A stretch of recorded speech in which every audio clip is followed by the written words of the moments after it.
अगर आपके अंदर हेयर लॉस प्रॉब्लम है और आप एक्सेसिव वे प्रोटीन कंज्यूम करते हो तो देयर इज़ अ चांस कि आपका हेयर फॉल। ये एग्जैक्टली हेयर फॉल का जो प्रॉब्लम है होता क्यों है? Hair fall, baldness, hair thinning, ये बेसिकली 3 वजहों से होती है। Hair transplant is not a treatment for hair loss. एक आजकल बहुत आदिवासी हेयर ऑयल चला हुआ है, कितनी सच्चाई है उसमें? क्लेम होते हैं कि आप लगाओ आपके बाल इतने से इतने लंबे हो जाएंगे, ऐसा नहीं होता। तो जो बहुत ज़्यादा एक्सेसिव स्मोकर्स हैं या बहुत ज़्यादा अल्कोहल कंज्यूम करते हैं, उनमें आप देखोगे कि हेयर की quality is not that great. और शैम्पू रोज कर सकते हैं? कई लोग बड़े प्राउडली बोलते हैं हम तो सिर्फ पानी से धोते हैं, जब हमने 2 महीने से शैम्पू ही नहीं किया। तो आप बैक्टीरिया फंगस अट्रैक्ट कर दो। हेयर ड्राई नहीं यूज करना चाहिए? कभी कभी तो चलता ही है, लेकिन तो डेली बेसिस पे नहीं। डेली बेसिस पे आपके बाल ड्राई होते हैं, ब्रिटल होते हैं, टूट ईजिली जाते हैं। जो लड़कियां हेयर स्ट्रेटनर यूज करती हैं वो So it is damaging to your hair shaft. उनको ये नहीं पता है कि दो it is not damaging to your hair root, but ये आपका hair shaft definitely damage करेगा। हेयर ट्रांसप्लांट डॉक्टर कितने पैसे कमाता है? क्या आनंद मानी के बाल नकली हैं या असली हैं? वीरेंद्र सहवाग जो पहले जिनके बाल नहीं थे उनके बाल अचानक से कैसे आ गए? रोहित शर्मा विग पहनते हैं? ये सारे सवाल हम सबके माइंड में हमेशा आते हैं और एक डर हमारे माइंड में हमेशा रहता है कि मेरा हेयर फॉल हो रहा है, क्या मुझे हेयर ट्रांसप्लांट कराना चाहिए? हेयर फॉल को मुझे प्रिवेंट कैसे करना चाहिए? अब अगर हो ही गया तो मैं क्या करूं? ये सारे क्वेश्चंस का आंसर देने के लिए आज हम जिस गेस्ट को लाए हैं उनका नाम है डॉक्टर गौरांग। वीरेंद्र सहवाग, पार्थिव पटेल, गुलशन ग्रोवर, इन सब सेलिब्रिटीज़ के हेयर ट्रांसप्लांट डॉक्टर गौरांग ने किया है। और ना कि सिर्फ हेयर ट्रांसप्लांट बल्कि हेयर लॉस को कैसे प्रिवेंट करना चाहिए, एक आइडियल हेयर के रूटीन क्या होता है, ऑयल कौन सा यूज़ करना चाहिए, शैम्पू कौन सा यूज़ करना चाहिए, क्या हमें ऐसे फूड्स खाने चाहिए जो हमारे लिए नुकसान दे सकते हैं हेयर फॉल के लिए, कौन कौन सा खाना न्यूट्रिशन हमें लेना चाहिए डेली बेसिस पे कि हमारा हेयर फॉल प्रिवेंट हो सके, किस स्टेज पे आके हमें हेयर ट्रांसप्लांट के बारे में सोचना चाहिए और कितना खर्चा आता है, ये सब आज हम इनसे सीखने वाले हैं। तो आपकी जो बिगेस्ट इनसिक्योरिटी और जो फेयर है हेयर फॉल का, उसका सॉल्यूशन आपको इस वीडियो में पूरा मिल जाएगा, बट वीडियो एंड तक देखोगे तो वीडियो एंड तक देखना, अपने फ्रेंड्स, अपनी फैमिली, अपने दोस्तों को ये वीडियो ज़रूर शेयर करना और चैनल को सब्सक्राइब ज़रूर करना ताकि हम डॉक्टर गौरांग जैसे अच्छे अच्छे लोगों को इस पॉडकास्ट पर लेके आ सकें और आप तक उस नॉलेज को पहुंचा सकें।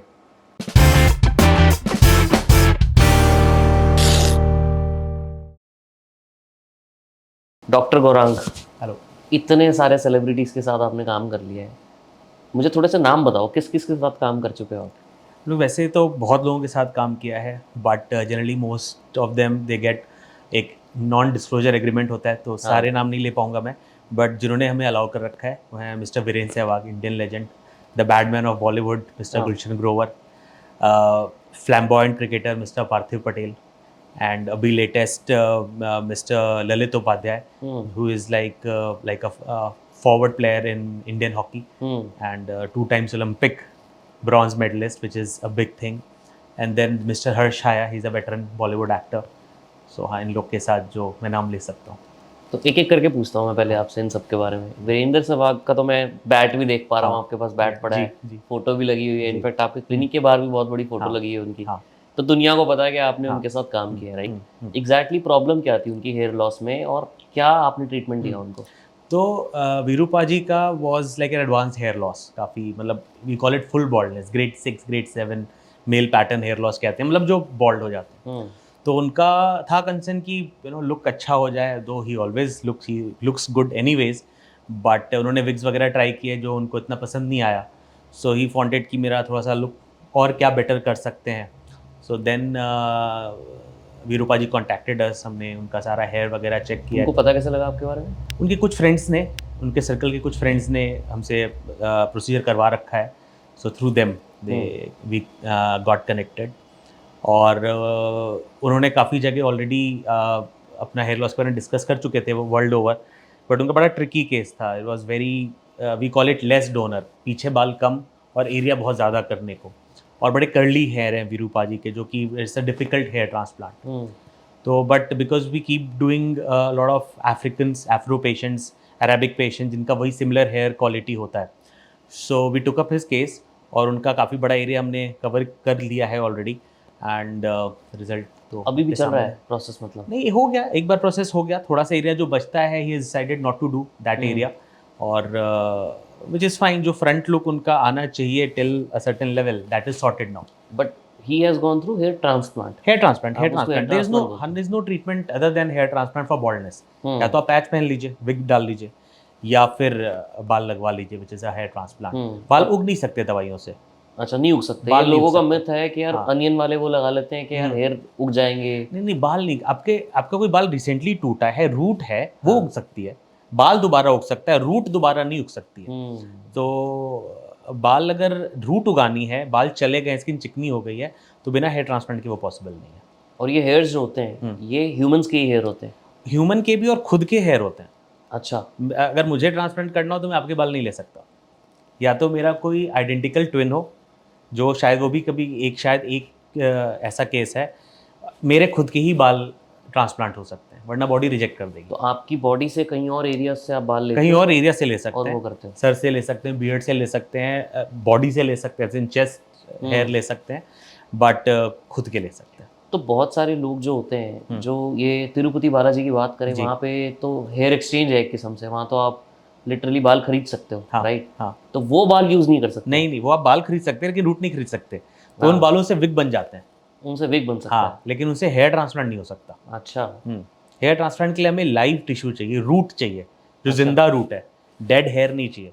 वो जिंदा रूट ही स्किन के अंदर डालेंगे, तब वो, मतलब आप समझो एक सीड डाल दिया है, अब वो सीड प्लांट बनाएगा। तो वो सीड जो है, वो रूट है, वो ह्यूमन, उसी इंसान के बॉडी से ही निकल सकती है वो। तो इन्हें वे अगर बोला जाए तो सेम टाइम पे, सेम डे पे आप हेयर्स निकालते हो? हाँ, और उसी टाइम पे उसको उसी प्लांट टाइम पे, करते हो? उसी टाइम पे, बिल्कुल। मतलब ऐसा डिले वाला काम नहीं हो सकता? डिले कर, अगर आपने तब तक तो डिले डेड क्या, हो जाएगा रूट। 4-5 घंटे भी बाहर रख लिया तो रूट मर जाता है। So it's like literally organ transplant. It's an organ transplant, हाँ। but instead of from some other human, which is called heterograft or allograft, it is autograft. आपकी खुद की बॉडी का ही ऑर्गन आपके एक जगह से लेके किसी और जगह लगाया जाता है। और इनका क्या केस था, गुलशन ग्रोवर जी का? उनका भी सिमिलर था। सर का hairline had receded a lot, तो और अभी भी वो बॉलीवुड में टीवी पे एक्टिव हैं, तो ही वांटेड कि एक थोड़ा सा बेटर लुक हो जाए and which suits his age, and वो बॉल्ड लुक, बहुत ज़्यादा मेकअप वगैरह करने की ज़रूरत ना पड़े, तो उनका हेयरलाइन रिस्टोर किया था हमने through a hair transplant. But ये जो ट्रांसप्लांट करते हो कितने टाइम में ये हो जाता है? मतलब अगर मैं आज आपके पास आया और मैंने बोला मेरा हेयर ट्रांसप्लांट कराना है, what is the next step, what happens next? So we see first whether you need a hair transplant, आपकी अच्छा। इतनी सफिशिएंट बॉल्डनेस है भी कि नहीं कि करने का फ़ायदा है आपको। So hair transplant is not a treatment for hair loss. आपके बाल अभी 2-3 महीने से झड़ना स्टार्ट हुए तो आप हेयर ट्रांसप्लांट नहीं कराओगे, आप दवाई खाओगे। अच्छा। या कुछ मेडिसिन लगाओगे या लाइफस्टाइल चेंज करोगे। बट आपके बाल धीरे धीरे जा चुके हैं, आपकी हेयरलाइन पीछे चली गई है, आपका माथा चौड़ा दिखने लगा है, या यहाँ पर जिसको हम बोलते हैं मून, चांद आ गया है, तो फिर ऐसे केस में हेयर ट्रांसप्लांट किया जाता है। जब हमें लगता है कि yes you need a hair transplant, तो फिर हम चेक करते हैं कि are you medically fit for not. तो कुछ ब्लड टेस्ट होते हैं, आपका ब्लड शुगर, थायराइड, आपका कोलेस्ट्रॉल, ब्लड प्रेशर, ये सारी चीज़ें चेक की जाती हैं। दो ये लोकल एनेस्थीसिया का प्रोसीजर है, कोई बहुत बड़ा प्रोसीजर नहीं है, लेकिन फिर भी क्योंकि इलेक्टिव है तो पहले हम लोग मेडिकल फिटनेस देख लेते हैं।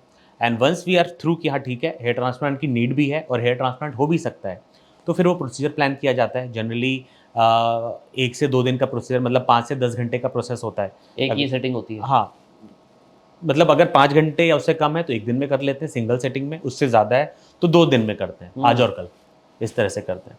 और रिजेक्शन भी होता है? अगर अच्छे से ना किया जाए तो रिजेक्शन बहुत कॉमन है। बहुत कॉमन है? हाँ, तो अब हम लोग करेक्टिव हेयर ट्रांसप्लांट बहुत करते हैं, लोग कहीं से करवा के आए ट्रांसप्लांट। अच्छा। क्योंकि अब हर जगह ही ट्रांसप्लांट हो रहा है, नए लोग कर रहे हैं ट्रांसप्लांट, अनट्रेंड लोग कर रहे हैं ट्रांसप्लांट, तो वहाँ पे आप अच्छे से रूट को हैंडल नहीं करते हो, तो आपने 100 बाल लगाए लेकिन ग्रो 40 हुए, ग्रो 20 हुए, तो इसको हम लोग कहते हैं फेल्ड हेयर ट्रांसप्लांट। तो ऐसे केसेस हमारे पास आते हैं जिसको फिर हम लोग करेक्ट करते हैं।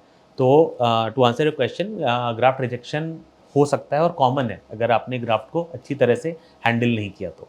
हम लोग जो हम मानते हैं कि हम काफ़ी अच्छी तरह से हैंडल करते हैं सब कुछ, हर स्टेप बड़ी अच्छी तरह से, बिकॉज अब 15 साल हो गए करते हुए, बट फिर भी हमारे 4-5% बाल ग्रो नहीं होते। वही मैं पूछना चाह रहा था कि ओवरऑल 100% लगाने के बावजूद भी हाँ। कितने हैं जो एक्सेप्ट हो जाते हैं? हाँ, मतलब अगर 95% एक्सेप्ट हो गए सो वी आर हैप्पी।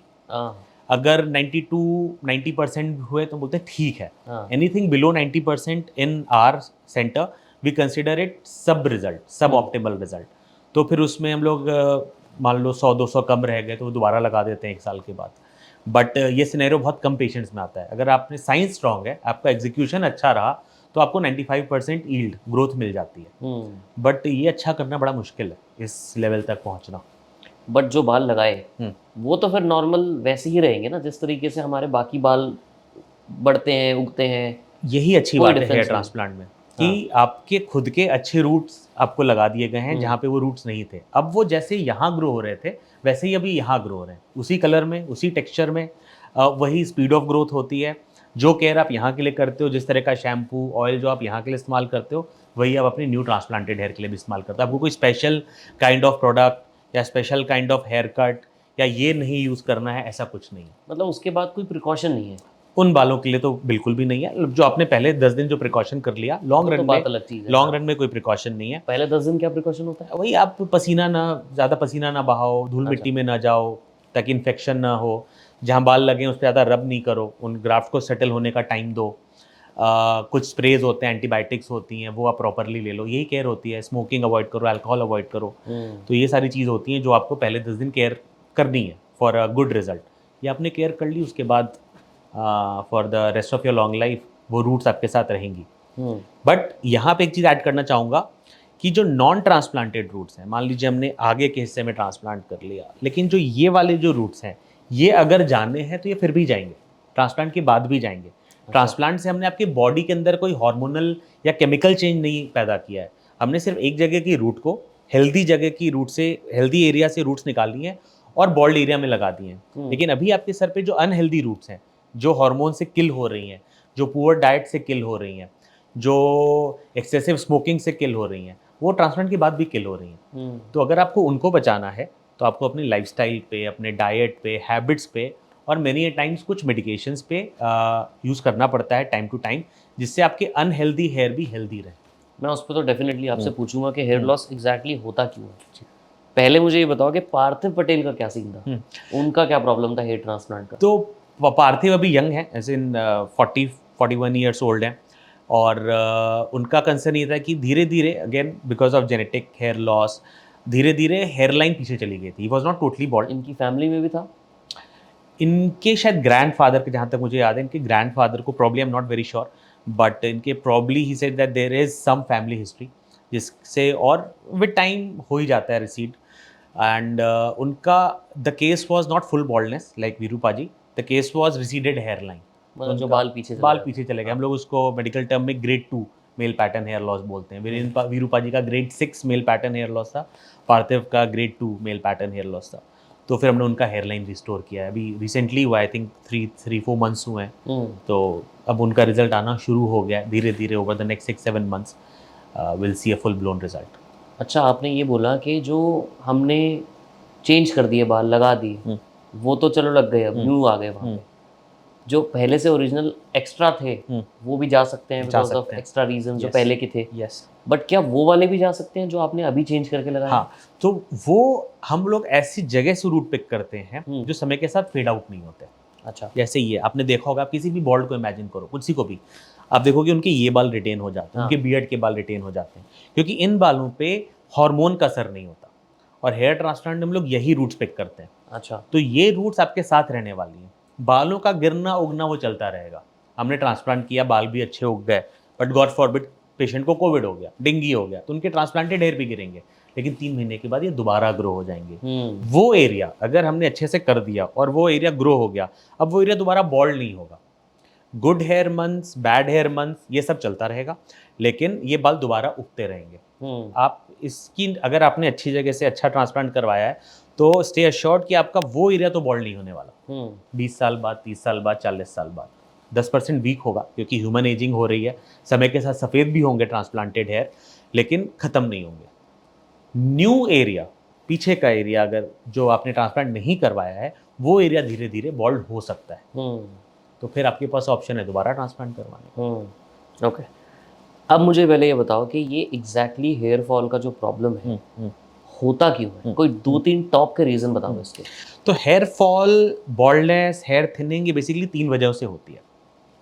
सबसे टॉप पे है जेनेटिक वजह, जिसको हार्मोनल भी कह सकते हैं। कुछ लोगों के बालों में टेंडेंसी होती है मेल हार्मोन से पतला होने की, इसको कहते हैं androgenic alopecia. Andro means male hormone, genic means because of, alopecia means hair loss. तो 50% of hair loss is because of male hormone sensitivity, लड़कों में भी और लड़कियों में भी। बट लड़कों में क्योंकि मेल हार्मोन बहुत ज़्यादा होता है तो लड़के बॉल्ड हो जाते हैं, लड़कियों में मेल हार्मोन कम रहता है तो उनमें हेयर थिनिंग होती है। आप बॉल्ड फीमेल नहीं देखोगे, बॉल्ड मेन देखोगे। यू विल सी विमेन जिनकी मांग चौड़ी हो गई है, बाल पतले हो गए, चोटी पतली हो गई है, बट बॉल्डनेस नहीं हुई है। That's because of male hormone. Second is nutrition. आप क्या खा रहे हो, वो कितना बॉडी में एब्जॉर्ब हो रहा है ब्लड में, और ब्लड से कितना हेयर रूट तक पहुंच रहा है। ये 3 फैक्टर, न्यूट्रिशनल फैक्टर्स, ये सेकेंड रोल प्ले करते हैं इन योर हेयर लॉस। तभी आप देखते हो कि कभी कोई बहुत एक्सट्रीम डाइट पे जाता है या कि कुछ लोगों को एब्जॉर्प्शन इश्यूज हैं तो उनके बाल खराब होने लगते हैं। एक हेयर फॉल होता है बालों में, लोग बोलते हैं ना चमक नहीं है, हमने डाइट के हमारे बालों से चमक चली गई। दैट्स बिकॉज वो न्यूट्रिशन उनको नहीं मिला। थर्ड होता है स्टेम सेल क्वालिटी। हमारे बाल जो बन रहे हैं वो रूट से, बालों की रूट से बन रहे हैं, और जो रूट की हेल्थ है वो डिपेंड करती है उसके आसपास के जो स्टेम सेल्स हैं वो कितने हेल्दी हैं। तो स्टेम सेल्स की हेल्थ डिपेंड करती है हमारे हैबिट्स पे, लाइक स्मोकिंग, अल्कोहल। तो जो बहुत ज़्यादा एक्सेसिव स्मोकर्स हैं या बहुत ज़्यादा अल्कोहल कंज्यूम करते हैं, उनमें आप देखोगे कि हेयर की quality is not that great. Exceptions होंगे, अभी कोई बोलेगा कि फिर शाहरुख खान कितने हैं? हाँ, क्योंकि बिल्कुल। हम लोग आएंगे, क्योंकि एक्सेप्शंस तो होते ही हैं और जो जेनेटिक फैक्टर है वो प्रिडोमिनेंट फैक्टर है। बट अगर लेट्स से 2 भाई हैं, एक स्मोकर है एक नॉन स्मोकर है, तो आप जनरली ये पाओगे कि स्मोकर के बाल थोड़े से कम अच्छे दिख रहे हैं वर्सेस नॉन स्मोकर के। दूसरा है स्ट्रेस। आपके मेंटल स्ट्रेस कैसा है, आप कितनी अच्छी स्लीप ले रहे हो, आप कितनी अच्छी एक्सरसाइज कर रहे हो, उस पर भी स्टेम सेल क्वालिटी डिपेंड करती है। तो जो स्ट्रेस बहुत ज़्यादा लेते हैं उनकी बॉडी में कॉर्टिसोल बढ़ता है, जिससे स्टेम सेल खराब होती है, तो वो आपके स्किन पे भी, आपकी ओवरऑल हेल्थ पे भी एंड आपके हेयर पे भी दिखता है। So stem cell quality depends on your habits, your stress levels, your sleep schedule. तो जिनका ये गड़बड़ है उनके भी बाल थोड़े से वीक दिखते हैं, कम शाइनी दिखते हैं। So it's a combination of these 3 factors. जो सबसे बड़ा फैक्टर है वो है male hormone sensitivity, followed by nutrition and followed by the stem cell quality. But male hormone sensitivity को हम तो कंट्रोल नहीं कर सकते, उसमें तो हमारा कोई रोल नहीं कोई है। हमारा रोल नहीं है। यही जो क्या मेन हम उसको फैक्टर है, इम्प्रूव कर सकते हैं? आप उस सेंसिटिविटी को चेंज नहीं कर सकते हो। कुछ नहीं कर सकते। आप कुछ नहीं, आपको उसको थोड़ा बहुत ऑफसेट करना है अपनी लाइफस्टाइल को बेटर करके, अपनी न्यूट्रिशन को बेटर करके। बट फिर भी अगर मेल हार्मोन सेंसिटिविटी है तो समय के साथ बाल जाएंगे। बट अगर आपके बाकी 2 फैक्टर आपने, you have taken care of that, तो आपके बाल थोड़े से लेट जाएंगे। और यही एक रीज़न है, अगर आप now if you think about it, तो हमारे पहली जनरेशन में, हमारे पेरेंट्स या ग्रैंड पेरेंट्स की जनरेशन में इतनी अर्ली एज में 20s में हेयर लॉस, बॉल्डनेस नहीं होती थी। करेक्ट। होती थी इन 40s 50s, बिकॉज बाकी 2 फैक्टर्स थोड़े से सॉर्टेड थे, डाइट एंड लाइफस्टाइल। जो लास्ट 15 सालों में हेयर लॉस के पेशेंट्स जो इतने बढ़े हैं, मेरा ये मानना है कि जो हमारे ये बाकी 2 फैक्टर्स हैं, न्यूट्रिशन एंड लाइफस्टाइल, इसकी वजह से, क्योंकि हमारे जीन्स अचानक, ह्यूमन इवोल्यूशन तो हो ही रहा है बॉल्डनेस की तरफ, बट वो 10 साल में चेंज नहीं होता। ह्यूमन जीन्स को चेंज होने में 100-200 साल लगते हैं, वो जनरेशनल चेंज होता है। बट ये sudden changes because of nutrition and lifestyle, जिसकी वजह से early hair loss, young age में हेयर लॉस होने लगा। ओके, मुझे ये बताओ कि अगर मुझे 4 या 5 ऐसा फूड हो जो खाना चाहिए हेयर लॉस प्रिवेंट करने के लिए, वो क्या है? सो हेयर लॉस प्रिवेंट करने के लिए हमें चाहिए प्रोटीन, नंबर 1। जो प्रोटीन हमें मिलता है नॉन वेजिटेरियन फूड से, eggs, fish, chicken, all kind of legumes, dal, chole, rajma, certain dairy products like paneer and cheese, and certain vegetable products like soya. तो जो मोस्ट इंपॉर्टेंट है वो protein. And I am not talking about कि आप protein powder पे powder पिए जा रहे हो, I am talking about dietary protein. But protein powder खाने में भी प्रॉब्लम थोड़ी है कुछ? ये बहुत डिबेटेबल टॉपिक है प्रोटीन पाउडर का। अभी अभी मैंने एक पॉडकास्ट किया था and I am getting very badly trolled about that, but वो सत्य है कि अगर आप मॉडरेशन में लेट्स से वे प्रोटीन ले रहे हो, then there is no problem. In fact it is an add on to your diet, और आपके हेयर में भी और आपके ओवरऑल हेल्थ में, आपकी मसल एक्टिविटी में हेल्प करेगा। बट अगर आप एक्सेसिव वे इनटेक कर रहे हो, एक्सेसिव मीन्स 60 ग्राम, 2 स्कूप, 3 स्कूप रोज पी रहे हो एक साथ, हाँ, तो ये काउंटर प्रोडक्टिव हो सकता है। ऐसा नहीं है कि हर बंदा जो 60 ग्राम वे प्रोटीन रोज खा रहा है उसको वो बॉल्ड हो जाएगा, नॉट लाइक दैट। बट अगर आपके अंदर हेयर लॉस प्रॉब्लम है और आप एक्सेसिव वे प्रोटीन कंज्यूम करते हो तो देयर इज अ चांस कि आपका हेयर फॉल एक्सेलरेट हो सकता है। और इसके ऊपर मतलब प्रॉपर डेटा है इसके लिए। बट अगर मेरा हेयर लॉस नहीं है, हम्म, अब मैं वे प्रोटीन खा रहा हूँ, हाँ तो टोटल मेरे पूरे दिन में कितना प्रोटीन मैं खा सकता हूँ जो सेफ है? देखो ये इसका कोई देयर इज नो मापदंड अबाउट इट। एक जो अच्छा। एक्सेप्टेड लेवल है कि आप अगर आप वर्कआउट कर रहे हो एज अ पोस्ट वर्कआउट ले रहे हो 1.5, तो आप 1.8। नहीं, वो तो टोटल प्रोटीन है। हम्म। सो अगर if your weight is let's say 80 kilogram, the minimum protein that you should take is 80 gram and 120 is also great. You know, it's good if you are working out. But that 120 gram is not entire whey protein. Absolutely, है ना? वो तो So दाल से आ overall, गया, वो पनीर से आ हाँ गया। वहाँ तो I'm not saying protein is bad. Protein is great. It's the best. But excessive dietary supplementation through protein is not equal to dietary protein. ये मैं कहना चाह रहा हूँ। क्योंकि उसमें apart from other health issues hair issues हो सकते हैं अगर आप एक्सेसिव सप्लीमेंट्री प्रोटीन में जाते हो तो। So protein.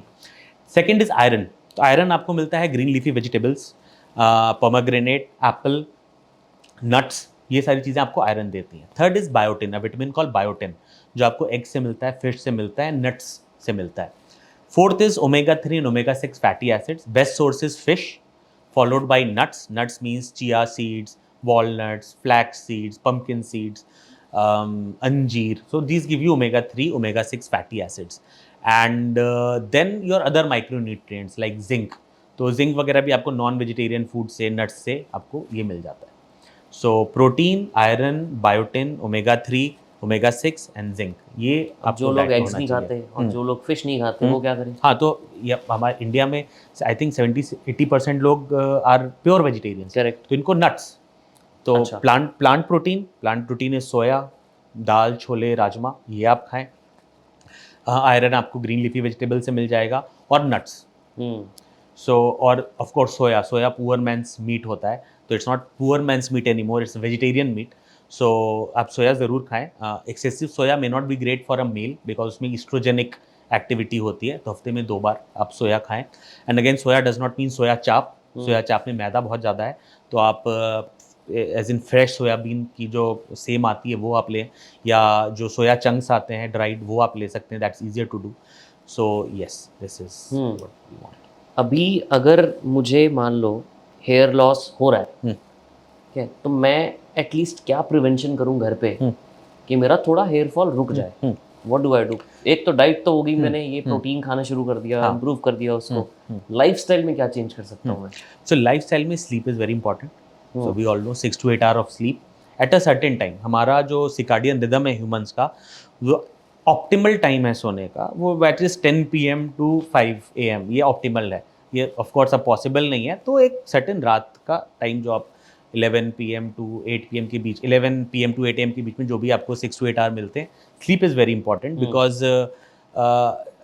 हमारी जो बॉडी ग्रो होती है, मसल एक्टिविटी, जो मसल ग्रो हो रही है, इवन जो हमारा वो हमारे रेस्टिंग फेज में होता है। Sleep is the best resting phase of our entire day, तो sleep has to be good. The stress levels have to be maintain because stress has come out to be one of the जो predominant factors हैं in sudden hair fall. तो stress आपको कम करना है, तो stress कम करने के तरीके जो कुछ सर्टेन टिप्स हैं, 2-3 मिनट मेडिटेशन करिए, which can be any kind of meditation. आप जाप कर सकते हैं, आप ब्रीथ पे अपना काउंट कर सकते हैं। So meditate. फ़ोन से अवे रहिए at least 30 minutes before you sleep to up to 30 minutes after you wake up. So sleep के ऊपर ध्यान दीजिए, अपना स्ट्रेस लेवल्स कम करिए। So you meditate for whatever 3 to 5 minutes, 10 minute जो भी आप निकाल सकते हैं। मेडिटेशन किसी भी प्रकार का हो सकता है। आप मोबाइल को ये देखा गया है, if you keep your mobile away from your self, if don't use your mobile सोने से आधे घंटे पहले और सोने के उठने के आधे घंटे बाद तक, तो this also reduces your stress level. इसको फ्लाइट एंड फाइट रिस्पॉन्स कहते लोग हैं। तो उठते ही फोन उठाते हैं, मैं खुद तो उठाता हूँ। हम सब करते हैं, लेकिन जब आप कॉन्शियसली इस पे वर्क करते हो, अगर आपको लगता है कि इससे आपका स्ट्रेस लेवल बढ़ रहा है, क्योंकि आप खुद सोचो कि ये देखा गया है कि जो फ़ोन की बीप्स होती हैं उससे लोगों की हार्ट रेट बढ़ जाता है। अभी पता भी नहीं है कि क्या फ़ोन की बीप हुई and our flight and fight mechanism और stress mechanism gets activated in this modern urban lifestyle. तो फ़ोन को हमें दूर रखना चाहिए। ये भी बताया गया है दैट जब आप सो रहे हैं तो कंप्लीट डार्कनेस में सोइए, it gives you better REM sleep. जो आपकी डीप नींद है वो बेटर होती है। आपका जो टीवी के जो इंडिकेटर्स होते हैं, जो एसी के इंडिकेटर्स होते हैं, उसको भी आप डार्क मोड पे रखिए ना, sleep in a complete dark environment, तो उससे भी you get a better sleep. If the product that you are using, आप जिस तरह के शैम्पूज़ या ऑयल्स या हेयर ड्रायर्स वगैरह यूज़ कर रहे हैं, उसको अपने हिसाब से करिए। हेयर ड्रायर को कम यूज़ करिए। हेयर ड्रायर नहीं यूज़ करना चाहिए, कभी कभी तो चलता ही है, लेकिन तो बट डेली बेसिस पे नहीं। डेली बेसिस पे आपके बाल ड्राई होते हैं, ब्रिटल होते हैं, अच्छा। टूट ईजिली जाते हैं। तो अगर किसी के बहुत ऑयली हेयर है, बहुत जल्दी ऑयल आ जाता है, तो वो कर सकता है यूज़, बट जनरली ऐसा किसी का होता नहीं है। Normally we have moderate to dry hair, तो एक्सेसिव हीट ड्राइंग में प्रॉब्लम है, वो बाल ब्रिटल हो जाते हैं लोगों और के, टूट जाते हैं फिर उसको। और वो टूट जाते हैं। ग्रो हो जाएंगे, लेकिन अब जब टूट तो गए, उसको अब लंबा हेल्दी होने में 3-4 महीने लग जाएंगे। So it's not a very good practice to blow dry your hair every day. And diet के बारे में हमने बात कर ली, हैबिट्स पे ध्यान देना चाहिए। तो again as we discuss, smoking is counter productive. Again when I say smoking, ये नहीं मतलब है कि आपने एक सिगरेट पी लिया तो आपके बाल झड़ गए, ऐसा नहीं है। व्हेन आई मीन कि क्रॉनिक स्मोकिंग होती है, एवरी डे स्मोकिंग हो रही है, आप 4-5 सिगरेट रोज़ पी रहे हैं, तो फिर आपके स्टेम सेल, हेयर के क्वालिटी के स्टेम सेल्स जो होते हैं वो कम हो सकते हैं। And that is something that you should take care. अगर आपको हेयर फॉल ऑफ लेट दिख रहा है, तो these are the changes that you can make to to improve your hair loss, improve your hair fall and improve your hair quality. अच्छा, आपने product की बात की। बहुत सारे ऐसे प्रोडक्ट आते हैं जो क्लेम करते हैं कि भाई आप ये लगाओ, आपका हेयर रीग्रोथ हो जाएगा। आपका कहना है कि हेयर रीग्रोथ नाम की कोई चीज़ ही नहीं है, कोई चीज़ नहीं है, रूट रिग्रो नाम की रूट कोई चीज़ रीग्रो कुछ नहीं होगा, कुछ नहीं होता। ठीक है। बट हेयर फॉल प्रिवेंशन होता है इन प्रोडक्ट से। इतने सारे शैम्पूज आते हैं। ओके, सो शैम्पूज़ के लिए मेरा मानना है कि शैम्पूज़ का कोई मेडिकल रोल नहीं है। शैम्पू एक साबुन है क्लीन करने के लिए। मेडिकल शैम्पू होते हैं जैसे anti dandruff, anti fungal, anti bacterial, वो दवाई की तरह काम कर सकते हैं अगर आप उसको 5 से 10 मिनट सर पे छोड़ते हो। अच्छा। जो हम नॉर्मल शैम्पू यूज़ करते हैं, लगाते हैं, 30-40 सेकंड के बाद धो लेते हैं, तो उसका सिर्फ साबुन वाला, ठंड में तो उतना भी नहीं। ठंड में उतना भी नहीं होता। तो उसका सिर्फ सोप एक्शन है शैम्पू का, उसका कोई मेडिसिनल एक्शन नहीं है। क्लींजिंग एक्शन है उसका, cleansing action, only cleansing action. तो जो एंटी हेयर फॉल भी शैम्पूज आते हैं, इनफैक्ट हम लोग भी जब प्रिस्क्राइब करते हैं जिसमें कैफीन वगैरह होते हैं, वो तब as a mild anti hair fall activity करेंगे अगर आप उसको लगा के 5 से 10 मिनट छोड़ोगे, तब उनका कुछ रोल आएगा एंटी हेयर लॉस। बट वो भी जब आप रिकमेंड कर रहे हो एज अ डॉक्टर, आप प्रोडक्ट बता रहे हो मेडिकल ग्रेड वाले। सर्टेन ऐसे कुछ ऐसे होते हैं जो हम नॉर्मल एडवर्टाइजिंग में दुकान पे ओवर द काउंटर मिलते हैं, ऐसे उनका कुछ है नहीं, क्योंकि वो मेडिकल ग्रेड के होते हैं, वो केमिस्ट पे मिलते हैं and not in a let's say grocery shop. So लेकिन ठीक है, एडवर्टाइजिंग है तो मतलब लेकिन क्लेम सारे फेक ही हैं almost.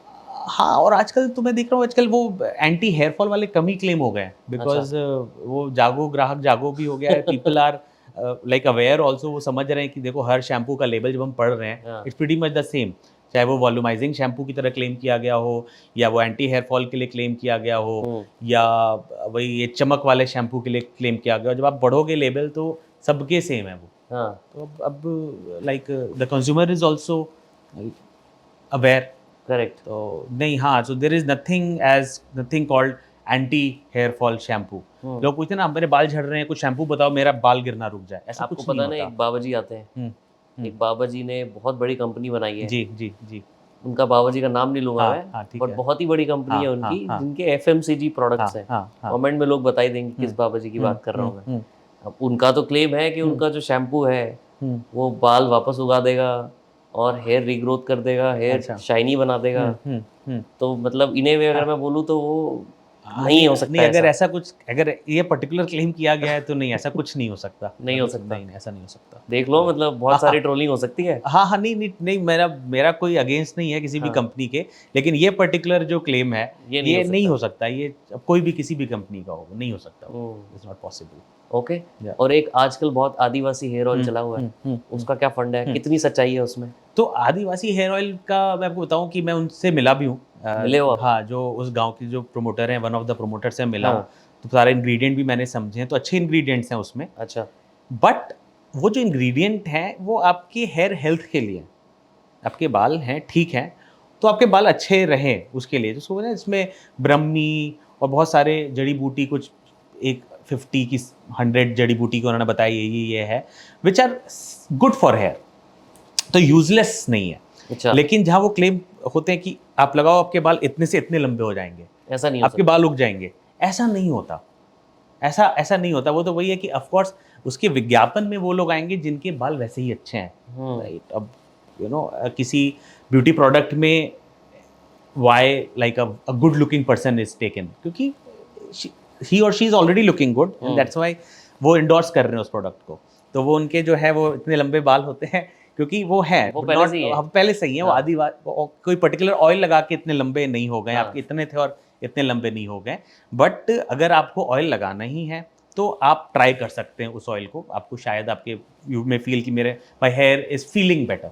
What do you mean feeling better? Feeling better मतलब यही है कि थोड़े से मेरे बाल झड़ रहे थे, गिर रहे थे, थोड़े बहुत दिन के 20 बाल गिर रहे थे, मैंने इसको लगाया, मेरे थोड़ा सा मुझे बेटर फील हो रहा है, कम बाल गिर रहे हैं। तो जैसे हमने बात की, इसलिए भी तो हो सकता है कि बाल चिपक गए हो सारे तेल की वजह से। नहीं नहीं नहीं, नहीं, नहीं वैसे ही थोड़ा सा, क्योंकि इट इज सो 2 तरह के ऑयल होते हैं। एक हो गया नारियल का तेल, जो सा काम सिर्फ कंडीशनिंग है, वो जड़ तक नहीं जा रहा है, वो आपके बालों को चिकना कर रहा है। जैसे आप स्किन पे लगाते हो नारियल तेल स्किन को चिकना करने के लिए, वैसे ही आप बालों पे लगाते हो बालों को सॉफ्ट करने के लिए।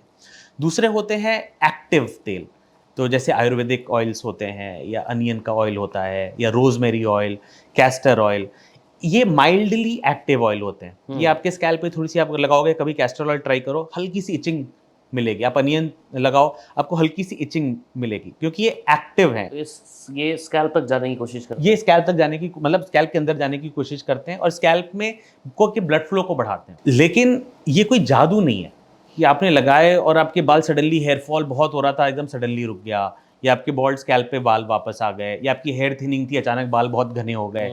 ये जो क्लेम्स होते हैं ये मार्केटिंग क्लेम्स है, क्योंकि जब तक इस तरह के टॉल क्लेम नहीं किए जाएंगे खरीदेगा कौन? सही बात है। तो ये मार्केटिंग क्लेम्स होते हैं, ये अनसाइंटिफिक क्लेम्स हैं कि बिल्कुल हर डैंड्रफ जड़ से ख़त्म हो जाएगी, और तो यहाँ पे मुझे प्रॉब्लम है इन क्लेम से। बट ये ऑयल आपके बालों के लिए अच्छा है, इससे मुझे कोई प्रॉब्लम नहीं है। काफ़ी लोग ना हेयर केयर, जिससे मान लीजिए कि मेरा हेयर फॉल नहीं हो रहा, बट मेरे हेयर का वॉल्यूम थोड़ा सा थिक नहीं है, हल्का हल्का, और मुझे चाहिए एकदम घने शाहरुख खान जैसे बाल या आपके जैसे बाल, ठीक है, ठीक है। तो मुझे वो हेयर की थिकनेस बढ़ाने के लिए मैं घर पे क्या प्रोडक्ट्स लगाऊं कि मेरी हेयर की थिकनेस बढ़ जाए? तो देखो, इसमें है हमारे शुरू से कम पतले बाल हैं, तो ये हमारे नॉर्मल है, इसको चेंज नहीं किया जा सकता। जेनेटिकल बाल अगर हैं, हाँ, मतलब वही के हमें वही हाँ तो शुरू नहीं से, कर मतलब बचपन से हमारे बाल, जैसे कुछ लोगों को होते हैं बहुत हैवी बाल होते हैं, कुछ लोगों को होते हैं हैवी बाल नहीं होते हैं, उनके बालों में कोई प्रॉब्लम नहीं है, बट ऐसे ही बाल हैं उनके, उसको चेंज नहीं किया जा सकता, ना घरेलू ट्रीटमेंट से, ना मेडिकल ट्रीटमेंट से, ना दवाई से, ना किसी शैम्पू से। लेकिन आपके बाल ठीक थे, लेकिन आपको पिछले 6-8 महीने में, साल भर से आपको ऐसा लग रहा है कि नहीं, बालों में वो बात नहीं आ रही जो पहले आ रही थी। तो इसमें जो घर पे आपको स्टार्ट करना है, जो आप घर के प्रोडक्ट से जो कर सकते हो, या लेट्स से जो आप घर पे कर सकते हो, वो अब न्यूट्रिशन की बात नहीं करेंगे, वो हमने कर ली। तो आप अनियन जूस ट्राई करो। Onion juice? हाँ, अब अगेन जब अनियन जूस बोलेंगे तो जो मेरे कुलीग एलोपैथिक डॉक्टर्स हैं, या वो मुझे बोलेंगे इसका तो कोई एविडेंस नहीं है, इसका एलोपैथी में कोई एविडेंस नहीं है, बट इसका आयुर्वेद में एविडेंस है। और इसमें ये देखा भी गया है, मतलब मैंने भी अपने पेशेंट्स में देखा है कि अनियन जूस से बाल थोड़े से बेटर होते हैं। मतलब जो अनियन घर पे है मेरे, जो आपके घर पे अनियन स्पेशल अनियन नहीं है वो नहीं, कोई स्पेशल ग्रीन, जो रेड अनियन, जो नॉर्मल अनियन, नॉर्मल अनियन जिससे हाँ, सब्जी बनाते हैं, हाँ, उन अनियन का जूस बनाए हम। हाँ। और वो कितने टाइम लगाए हम? वो हफ्ते में 3 दिन, मतलब ऑल्टरनेट डे, आप 15 से 20 मिनट लगाइए, उसके बाद उसको धो लीजिए। अच्छा।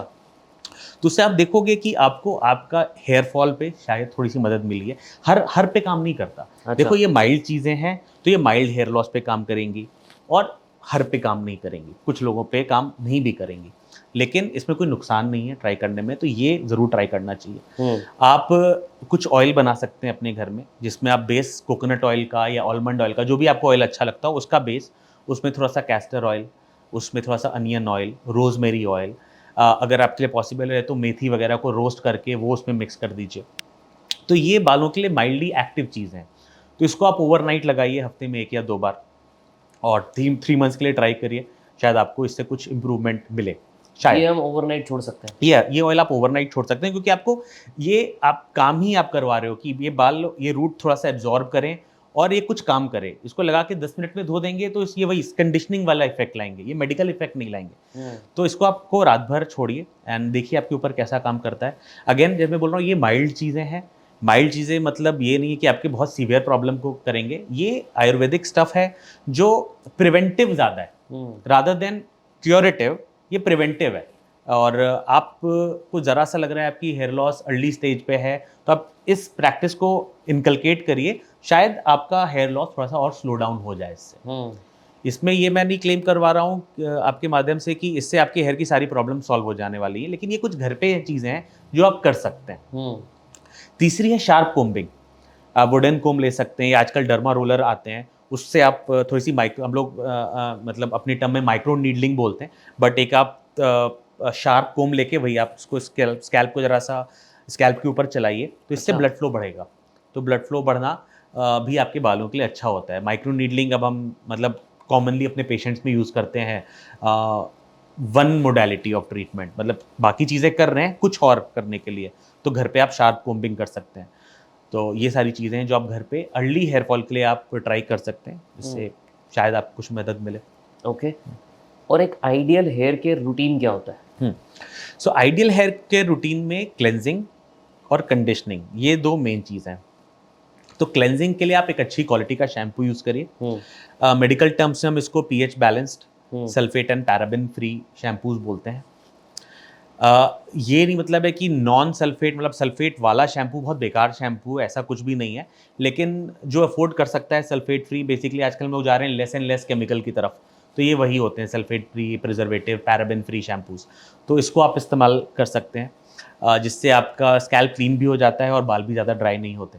कितने % सल्फेट एक्सेप्टेबल है?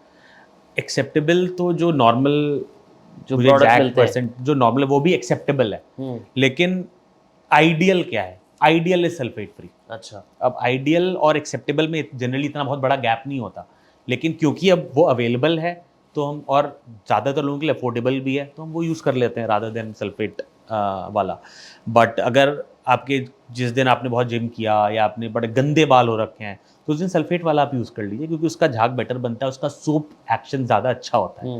But normal day to day में जो लोग डेली यूज़ कर रहे हैं या ऑल्टरनेट डे भी यूज़ कर रहे हैं, तो वो सल्फेट फ्री वाला यूज़ कर सकते हैं। It is less damaging to the hair shaft, वो बालों को ड्राई नहीं करेगा। Second is conditioning. यहाँ पे ऑयल का फ़र्क आता है। तो हमें जनरली ये लगता है कि ऑयल मतलब जड़ों में मसाज करना, एक्चुअली ये गलत प्रैक्टिस है। ऑयल लगाने का सही तरीका है ऐसे बालों में लगाना। ऑयल का काम, कोकोनट ऑयल का, बादाम के तेल का, इसका काम होता है बालों को कंडीशन करना, ना कि रूट्स को स्ट्रॉन्ग करना। तो हम लोग जनरली यहाँ मसाज करते हैं, कोई प्रॉब्लम नहीं है, लेकिन उसका कोई फ़ायदा नहीं है। अगर आप सिर्फ अपने बालों पे ऊपर से लगा दो शैम्पू से 10-15-20 मिनट पहले, तो भी वो कंडीशनिंग इफेक्ट मिल जाएगा। और जो लोग ऑयल नहीं लगाना पसंद करते हैं या जिनके पास टाइम नहीं होता, वो कंडीशनर यूज़ करते हैं। कंडीशनर भी दो प्रकार के होते हैं। जो नॉर्मल आता है कि आपने शैम्पू के बाद लगाया, 2 मिनट के बाद धो लिया, इसको कहते हैं रिंस ऑफ कंडीशनर। और आजकल दूसरे आते हैं लीव इन कंडीशनर या लीव ऑन कंडीशनर, जो कि सिरम्स जिसको आप बोलते हैं। आपने ऊपर से सिरम लगा दिया और फिर अपने काम पे चले गए। तो दीज आर कंडीशनर जो आपने ऊपर ऊपर से लगा के, it's done. So cleansing with a gentle soap और a gentle shampoo and then conditioning with an appropriate agent, यही हेयर केयर है। अब कुछ होता है एडवांस हेयर केयर, जिसमें हम बात करते हैं SPF की, कि अल्ट्रावायलेट रेज न कि सिर्फ आपके स्किन को भी डैमेज करते हैं, वो आपके हेयर को भी डैमेज करते हैं। तो आजकल कुछ ऐसे प्रोडक्ट्स आ गए हैं जिसमें SPF है बालों के लिए। अच्छा। तो वो आप यूज़ कर सकते हैं। इनफैक्ट कुछ शैम्पूज भी आ गए हैं जिनका क्लेम है कि हम एक लेयर रह जाती है एज एन SPF को भी हटाएंगे हम। हाँ, मतलब कि अब UV भी बचा लिए है एडवांस्ड केयर। तो ये चीज़ें हैं। महंगे आते होंगे। ऑफ कोर्स ये महंगे हैं, ये सारा प्रोडक्ट, क्योंकि न्यू प्रोडक्ट्स हैं, कम कंपनियां बना रही हैं, तो मार्कअप तो है ही। लेकिन जो अफोर्ड कर सकता है, आप बीच पे गए हो, तो ये एक एक्स्ट्रा केयर है जो आप कर सकते हो। सिंपलर केयर है कि कैप पहन लो, नहीं तो फिर ये SPF वाले प्रोडक्ट्स आप बालों के लिए अपने यूज़ कर सकते हो। प्लस कुछ चीज़ें हैं जो नहीं करनी चाहिए, वो है excessive use of hot drawing. जो ब्लो ड्राई है या आयरनिंग है, ये आप कम से कम यूज़ करिए, क्योंकि इससे आपका लड़कियां हेयर स्ट्रेटनर यूज करती हैं, वो वही ये जो डायरेक्ट हीट है, तो it is damaging to your hair shaft. वो तो लोग तो रोज ही कर रही होती हैं वो कई लोगों के लिए एक नीड बन जाती है, correct, because it looks nice. लेकिन उनको ये नहीं पता है कि दो it is not damaging to your hair root, but ये आपका हेयर शाफ्ट डेफिनेटली डैमेज हो रहा है। सेम वजह है जहाँ आप बोलते हैं ना एक्सेसिव जेल या बहुत ज़्यादा हेयर कलर ना करो, ये आपके रूट को डैमेज नहीं कर रहा है, लेकिन आप जिस बाल पे लग रहा है वो हेयर कलर या वो हेयर जेल, वो उस रूट को थोड़ा बहुत डैमेज कर रहा है। तो अगर आप कभी कभी कर रहे हो कोई प्रॉब्लम नहीं है, क्योंकि फिर आप आके धो दोगे उसको, या वो इतना माइल्ड है कि एक बार के यूज़ में उसने कुछ डैमेज नहीं किया। लेकिन आप लगातार यूज़ कर रहे हो, बिना वॉश किए फिर से लगा रहे हो, रोज़ लगा रहे हो, तो वो इकट्ठा होते जा रहा है, तो वो थोड़ा बहुत बालों को डैमेज कर सकता है। तो ये जहाँ तक हो सके अवॉइड करिए, यूज़ करिए बट अब्यूज़ मत करिए। This is it. और बहुत लोग क्या करते हैं कि जब हेयर ऑयल लगाते हैं वो रात भर छोड़ देते हैं और सुबह धोते हैं और फिर उसके बाद भी थोड़ा सा लगा लेते हैं एक दो ड्रॉप, ताकि थोड़ा सा हाँ। ड्राइनेस ना रहे। करेक्ट। तो इसका क्या सही तरीका है? नहीं, तो जो कोकोनट ऑयल या आलमंड ऑयल रात भर लगा रहे हैं, इसका कोई फायदा नहीं है। इनफैक्ट आप फंगस अट्रैक्ट कर रहे हो। अच्छा। तो उसका काम कंडीशनिंग है, और आप 15 मिनट भी लगा लोगे तो आपके लिए काफ़ी है। ऊपर ऊपर से लगाना कोई प्रॉब्लम नहीं है। जो शैम्पू अपने बाल वाल धोए, बाल ड्राई हैं, ऊपर ऊपर से लगा लीजिए, अब वो ऑयल लगा लीजिए या सीरम लगा लीजिए, जो भी आपको अच्छा लगता हो, उसमें कोई प्रॉब्लम नहीं है। बट जो आपने खुद का बताया था कि घर पे आप पेस्ट बना सकते हो, अनियन, रोजमेरी, ये सब मिला के, उससे फंगस का कोई प्रॉब्लम नहीं आता? नहीं, ये कि तो अगर हम वो रात भर लगा के, हाँ, नहीं तो आपने यूज, वो आ तो सकता ही है, हाँ। लेकिन वो आपने यूज ही इसलिए किया है क्योंकि आप उसको मेडिकली यूज करना चाहते हो। तो इसीलिए बेटर ये कि फ्रेश अनियन वाला लगा के 20 मिनट के बाद आप धो लो। बट अगर आपने ऑयल यूज़ करना ही है, तो जब तक आप 3-4-5 घंटे एटलीस्ट नहीं छोड़ोगे, वो दवाई की तरह काम ही नहीं करेगा। अब ठीक है, उसकी वजह से आपका फंगस अगर बन रहा है तो आपको अपनी प्रैक्टिस बंद करनी पड़ेगी। और शैम्पू रोज कर सकते हैं? शैम्पू रोज़ कर सकते हैं। शैम्पू एक साबुन है। शैम्पू जैसे आप दिन में 2 बार मुँह धो सकते हो, वैसे ही हर रोज़ आप बाल भी धो सकते हो। उसमें कोई प्रॉब्लम नहीं है। उसमें कोई बस यही है कि आपके जो प्रोडक्ट है वो हार्श प्रोडक्ट है, तो आपके बालों में ड्राइनेस आ जाती है। बट ये एक बहुत बड़ा मिथ है कि मेरे बाल चले गए क्योंकि मैंने शैम्पू रोज़ किया। हाँ, या मेरी मम्मी मना करती हैं कि भाई रोज़ शैम्पू नहीं करो, बाल ख़राब हो जाएंगे। कई लोग बड़े प्राउडली बोलते हैं हम तो सिर्फ पानी से धोते हैं जी, हमने तो 2 महीने से शैम्पू ही नहीं किया। मैंने बोला ये तो आप बैक्टीरिया फंगस अट्रैक्ट कर रहे हो 2 महीने से आपने। तो शैम्पू एक बड़ा, बहुत बड़ा विलन वर्ड बन गया है। शैम्पू ना कोई हीरो है ना कोई विलन है। शैम्पू सिंपल एक साबुन है जो आप बाल धोने के लिए इस्तेमाल करते हो। आपने वो देखी, एक रील बहुत वायरल हो रही थी अभी रिसेंटली, एक गांव है, वहां पे लाइनें लगी पड़ी हैं लोगों की। हाँ हाँ, करेक्ट। गंजे लोग वहां जाते हैं, करेक्ट। और वो बंदा कुछ तो सर पे लगाता है, हाँ, और वो बंदा बोलता है कि अब आपको 3-4 हफ्ते सर नहीं धोना, हाँ, और आपके बाल वापस आ जाएंगे। हाँ। लगता है आपको ऐसा होता है? देखो, फिर से वो चाहे जो मर्जी हो जाए दुनिया में, जो मर्जी हो जाए, रूट नहीं बन सकती, चाहे जो मर्जी हो इतने जाए। सारे लोग लाइनें लगा के क्यों खड़े हैं वहाँ? अब ये क्या पता कि सिर्फ रील को, मतलब उस रील के लिए बनाया गया है, क्योंकि मैंने वो देखा है। मैंने जैसे एक रैलीज बार में लोग बुलाते हैं, हाँ, 500 रुपए देके। पॉसिबल, क्योंकि भाई वैसे ही वहाँ बुलाया everybody wants to be a social media star. तो और मैंने देखा तो उसमें ज़्यादातर कोई बंदा बॉल्ड नहीं देखा, सारे बस मतलब क्या कहते हैं वो 0 नंबर ट्रिम किए हुए देखे, देयर वाज नो बॉल्ड। तो गौर से देखें उसको। और जैसे मैंने कहा था, जागो ग्राहक जागो, एंड जागो पेशेंट जागो भी है, जागो। यू शुड बी अवेयर कि सिर्फ इंस्टाग्राम पे देख के ना किसी चीज़ को बिलीव करना चाहिए, ना उसको रिजेक्ट करना चाहिए। आपको प्रॉपर उसके बारे में समझना चाहिए, पढ़ना चाहिए। और कई बेसिक क्वेश्चन पूछते हैं कि नहीं कुछ तो होगा डॉक्टर साहब, कुछ तो होगा। मैंने बोला जरूर कुछ तो होगा, जाके ट्राई करो। शायद कुछ हो गया तो बहुत बढ़िया बात है, फिर बताओ। हाँ भाई बताओ। हाँ, हम भी शुरू करें। हम, हाँ बिल्कुल बिल्कुल, उनको यहाँ पे बुलाएंगे। लेकिन वो देखते ही पता चलता है, it's just a fake thing. But दुनिया का ना ये कहना है कि यार इतने लाखों करोड़ों रुपए होने के बावजूद भी आनंद अंबानी के बाल नहीं आए। करेक्ट। तो क्या है, मतलब फिर वो क्यों नहीं करवा रहे हेयर ट्रांसप्लांट? क्योंकि अभी शादी की रील उनकी एक वायरल हुई है जिसमें वो थोड़ा सा नीचे झुकते हैं और उनके यहाँ पे बॉल्डनेस नजर आती है। तो आपने देखा वो जो रील देखा? क्या ओपिनियन था आपका उस पर? नहीं ठीक है, तो ये देखो, hair loss is not a disease. Hair loss और hair loss treatment is a choice.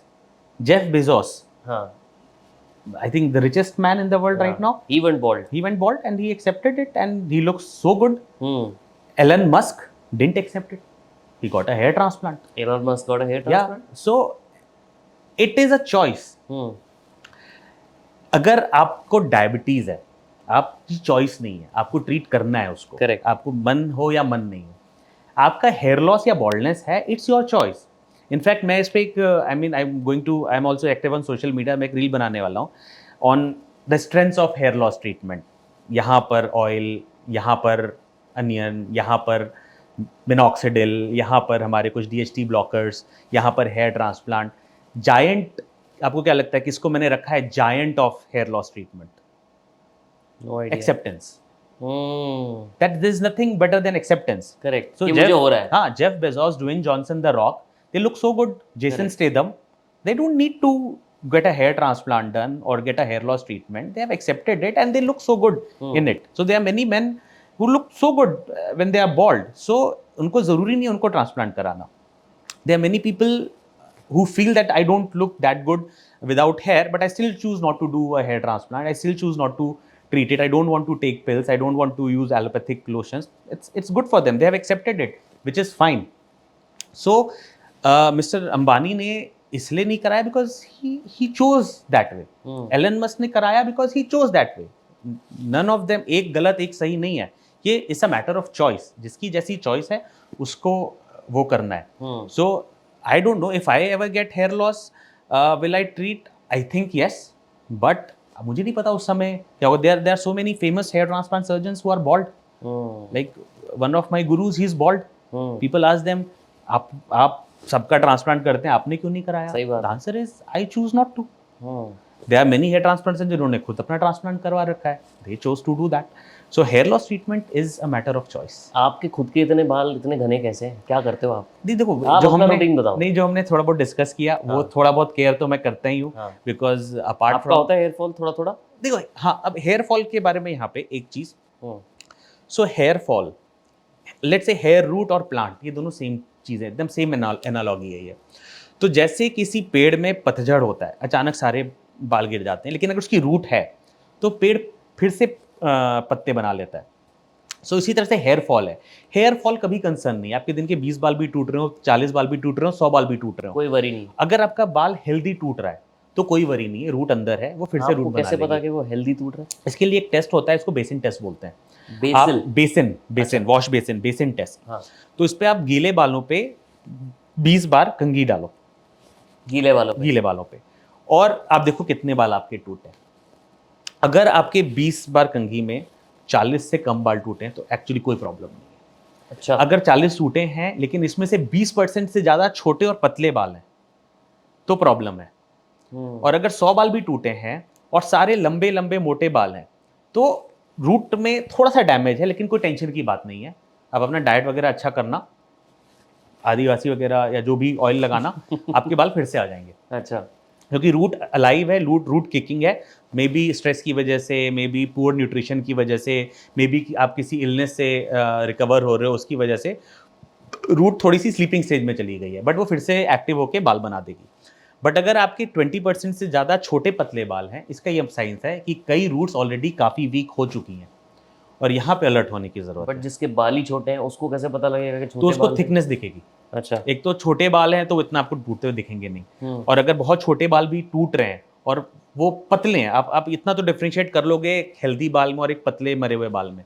तो अगर 20% से ज़्यादा छोटे मरे हुए पतले पतले बाल हैं तो प्रॉब्लम है। देन इट्स द टाइम कि आप एक एक्सपर्ट से मिलके अब इसका कोई ट्रीटमेंट ले लो, और इसको छोड़ देते हैं लोग, तभी फिर वो बॉल्डनेस और हेयर ट्रांसप्लांट ये सारी चीज़ों की बात होती है। मैंने तो कुछ रील देखी थी जिसमें था कि आप कुछ तो यहाँ से अपने बाल खींचो, अगर बाल खिंच गया तो मतलब आपका हेयर फॉल वाली कैटेगरी में आप आ रहे हैं। हाँ, नहीं तो इसको हेयर पुल कहते हैं। हाँ। तो हम लोग भी वो पुल टेस्ट इस्तेमाल करते हैं, और बाल खींचने पे बाल आना नॉर्मल है, लेकिन सिंपल टग में एक टग में अगर 10-15 बाल आ जाएं ये अगर प्रॉब्लम मैंने है। ऐसे खींचा, अभी खींचा, हाँ अभी मैंने खींचा, हाँ।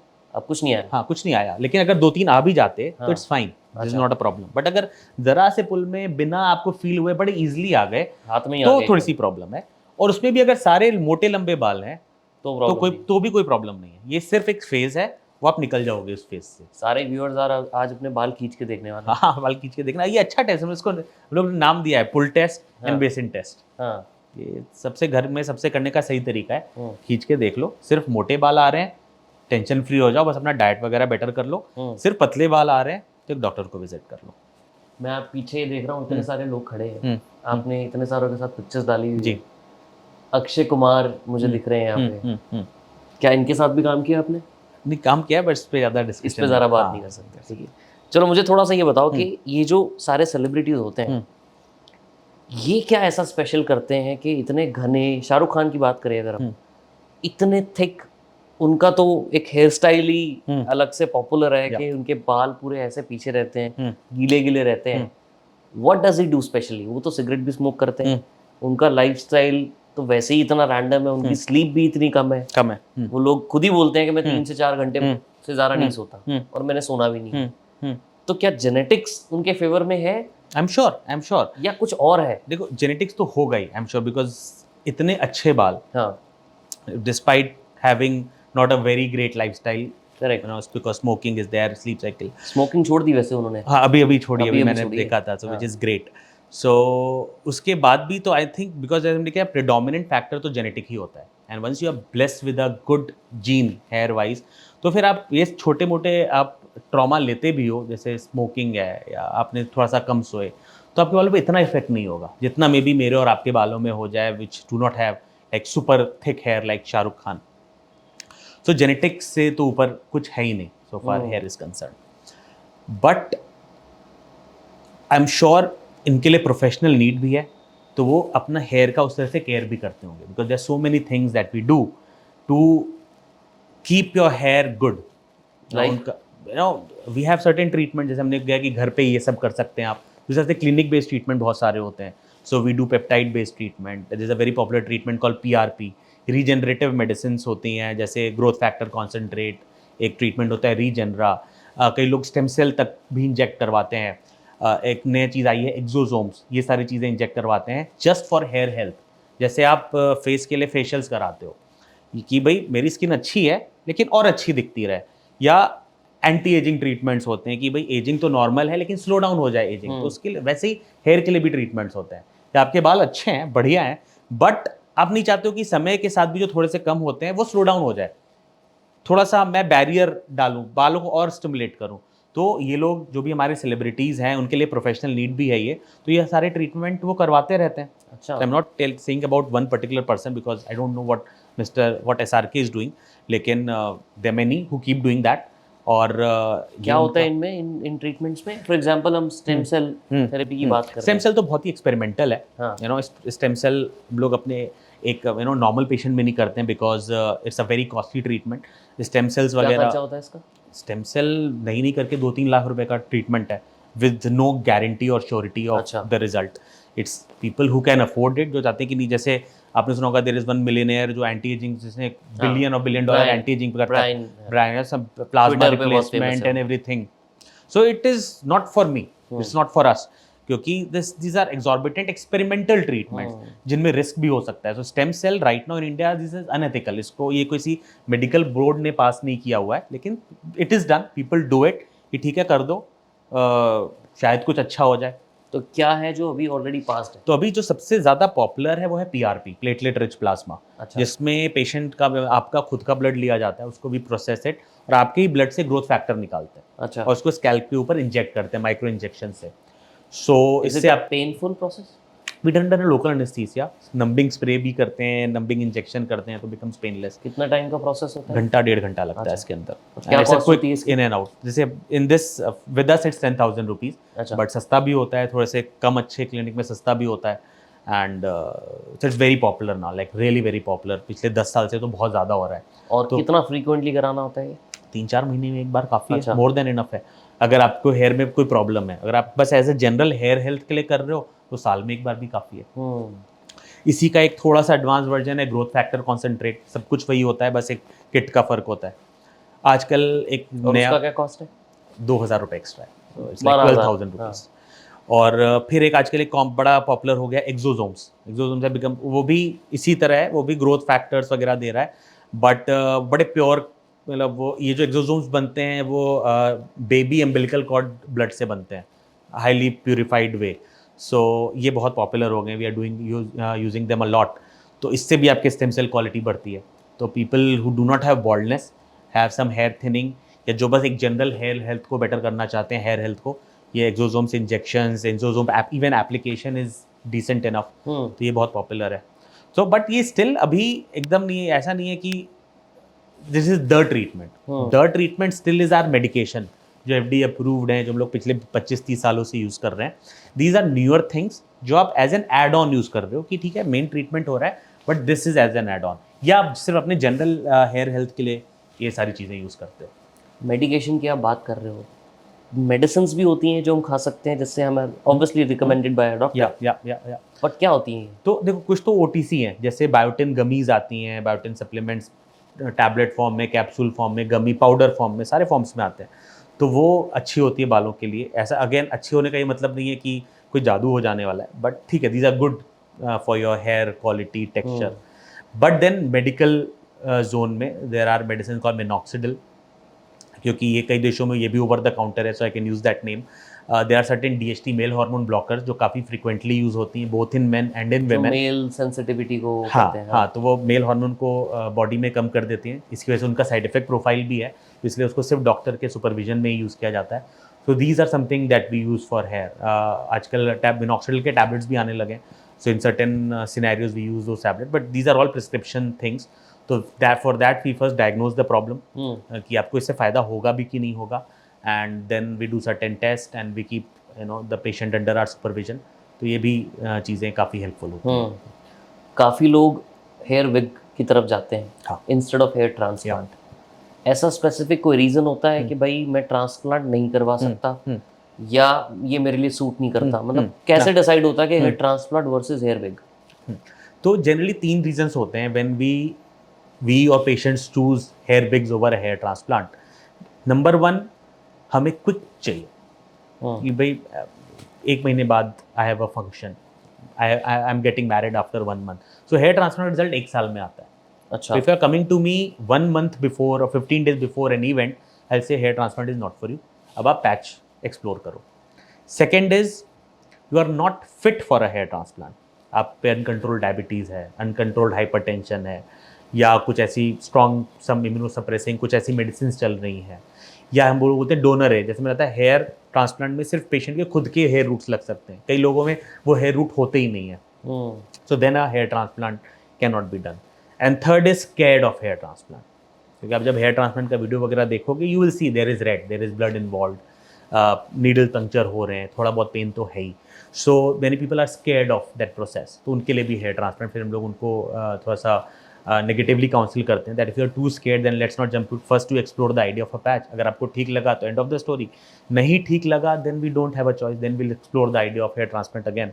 बट प्राइमरली यही 3 रीजन है, we want quick results, we are not fit for a hair transplant, और we are scared of a hair transplant. और कॉस्ट क्या रहती है हेयर ट्रांसप्लांट की?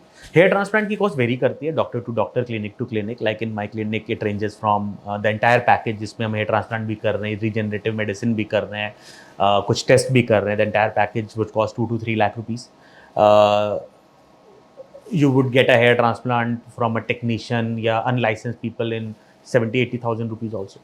So hair transplant cost varies, but in a good clinic like ours or something similar, 2 to 3 lakh rupees is what the entire package And what's usually the price costs. for a hair wig? Hair wig, again, it comes in various qualities and depending on which salon you are going to.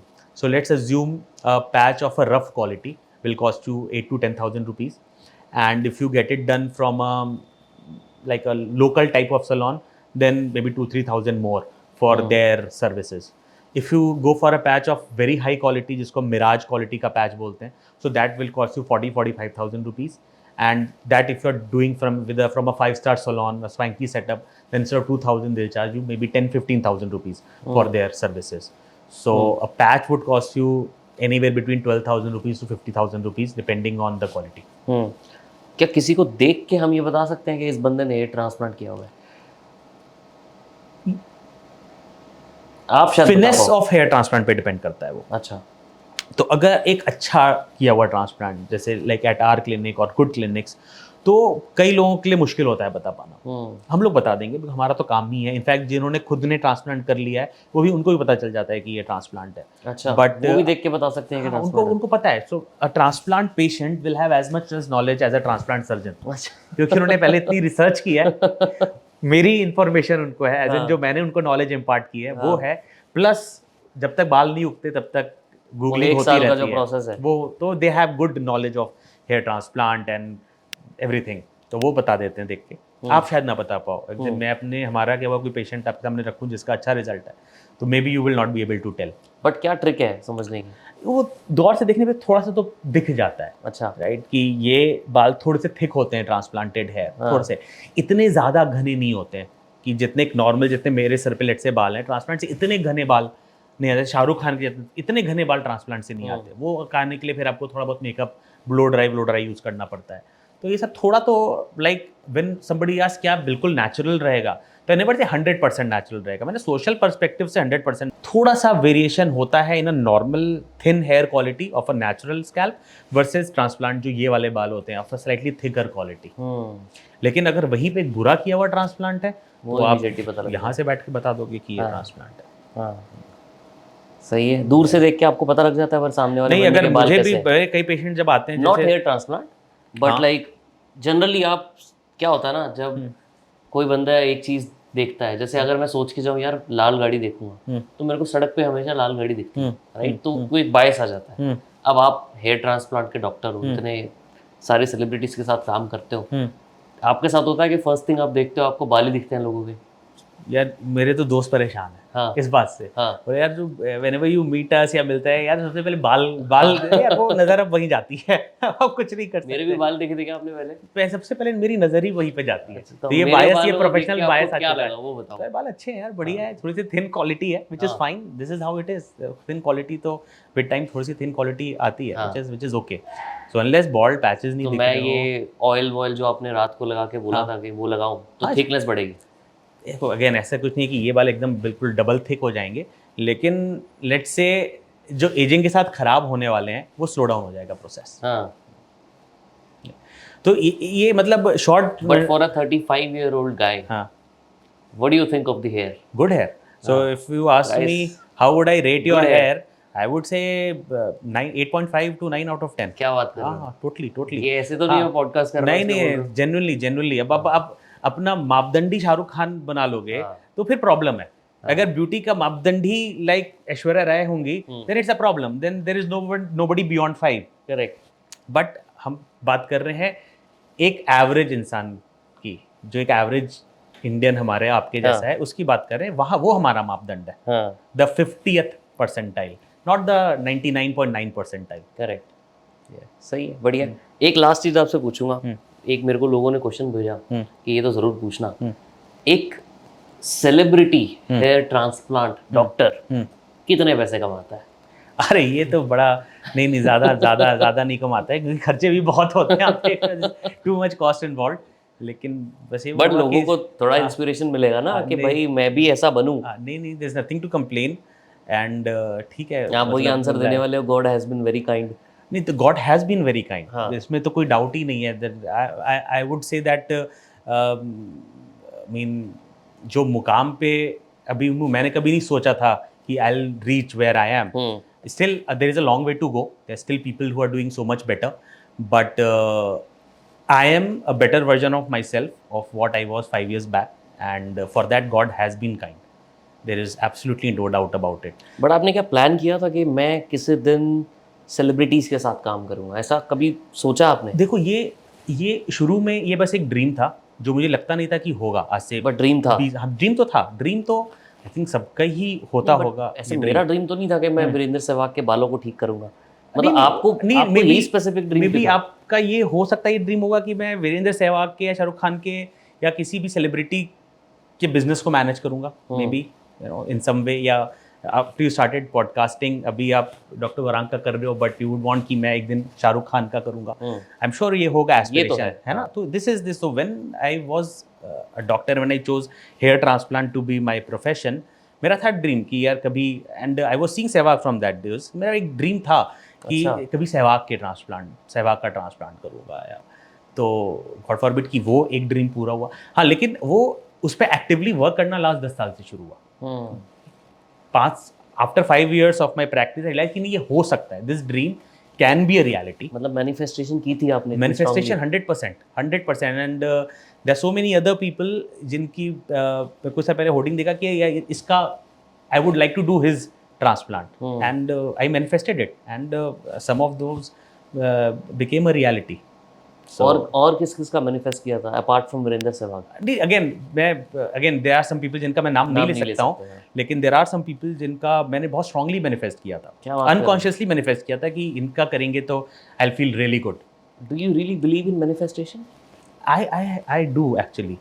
I do. अच्छा. Again scientific community will हाँ, मैं तभी give थोड़ा me a इसीलिए मैं surprise हो रहा हूँ. backlash करेंगे वो, बट क्योंकि जैसे just like being allopathic doctor, लोग पेशेंट बोलते हैं कि आप तो आयुर्वेदिक को, मैंने बोला आयुर्वेद को मैं बहुत स्ट्रांगली मानता हूँ. मैं ऐसे नहीं कि आयुर्वेद है तो बेकार है या होम्योपैथी है तो बेकार है, ऐसा कुछ नहीं है. सबका अपना अपना रोल है, and I have a very strong belief in many things Ayurveda, but उसको जितना ट्विस्ट करके आता है तो फिर है. तो same with manifesting, I have a strong belief in manifesting, but ये नहीं है कि सिर्फ मैनिफेस्ट करने से कुछ हो जाएगा. मेहनत तो करनी पड़ेगी. मेहनत तो करनी ही पड़ेगी. वो तो मेरे ख्याल से 80 या 90% वही है कि you work on that, but that x factor I think मैंने तो देखा है कि मैनिफेस्टिंग से हुआ है मेरे साथ. और लाइफ में क्या मैनिफेस्ट किया था जो मिला? नॉट सेलिब्रिटी वाला ये हाँ, था. नहीं वैसे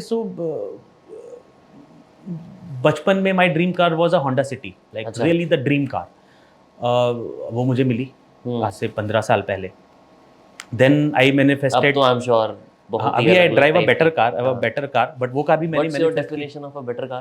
Yeah, by God's grace, I'm driving a BM 7 Series right now, which I never thought I would be having. Like But 10 your years back. happiness would have been with Honda City only.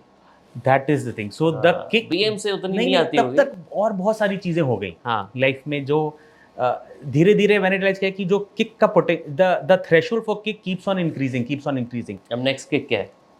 अब next kick क्या है? Next kick I think hair transplant of SRK. क्या बात कर रहे हैं? God forbid he will never need a hair transplant, but if he ever needs, you know, अगर वो बट हमारे अभी ऐसे हुआ आपको देख के, जब भी आप उनको देखते हो, आपको लगता है कि उनके ओरिजिनल हेयर ही है? हाँ, लगता क्या है ही. है ही. तो इतना तो पता ही है, तो या वो तो है ही. And of course he'll never need it, such a superb guy, but if he ever needs it, then it should You be want me. to do it. Yeah, totally. हाँ. Totally. Yes. While we are on the subject, हाँ. मुझे एक और चीज पूछनी है. Do you also believe in astrology? Not much in astrology. हाँ. Not much, because बहुत इतना कोई strong कभी मिला नहीं, but अभी of late there are people who are telling me कि नहीं, there is a strong science and there are some very good startup some Astro Talk, हाँ, some way, they're very doing a very scientific way, but no, astrology I'm not, because I have not experienced anything हाँ. और real sun with signs that. में? Zodiac signs? नहीं, never, no. सन science मानने का तो मतलब है कि दुनिया में बस 12 तरह के लोग हैं. 12 होते हैं ना सन साइन. हाँ, तो 12 के अलावा लोग ही नहीं है. तो that I don't believe in. You don't really I believe in don't that. believe in sun sign, क्योंकि कभी वो लोग बोलते हैं कि अच्छा यू आर टॉरस, तो this is what you should have. ये सब तो कुछ भी नहीं है. हाँ. सो नहीं. बट Sagittarius में मेरे को ऐसा फील होता है, ऐसा है. नहीं, तो वही है श्योर कि ये तो माय पर्सपेक्टिव है. But I don't believe in that. But somehow when I see the qualities of a Sagittarius person and I match it with myself, I feel it to be true. हाँ, नहीं होगा बिल्कुल, because that's your experience in that. My experience in that has not been this way. Neither means you are not. मतलब ये तो हमारा experience है. Correct, सही बात. So many people don't believe in manifestation at all. There are people who don't believe in meditation at all. हमें तो कोई फायदा नहीं मिला, which is fine, because these are not full proof things. ये सब पे काम नहीं करती हैं, but जिसके ऊपर काम करती हैं, he believes. सही है. पर बहुत मजा आया मुझे आपसे बात करके. Thank you so much for being here. क्या मैं आया हूँ यहाँ पे. Thank you so much for having me. The pleasure is all mine. And लोगों को मैं ना बोलता नहीं हूँ, सब्सक्राइब कर दो. So please subscribe करो to Mad Over Growth. And जब आपने लिंक भेजा था तो I saw your various podcasts and the content's absolutely great. And coming from an IITian, of course the content always is awesome. So yeah, please do subscribe to the channel. Thank you. Bye. और अगर doctor Gaurang की information और knowledge आपको बहुत अच्छी लगी हो तो कमेंट करके अपना थैंक यू उनको ज़रूर पहुंचाना. वो वेट करेंगे.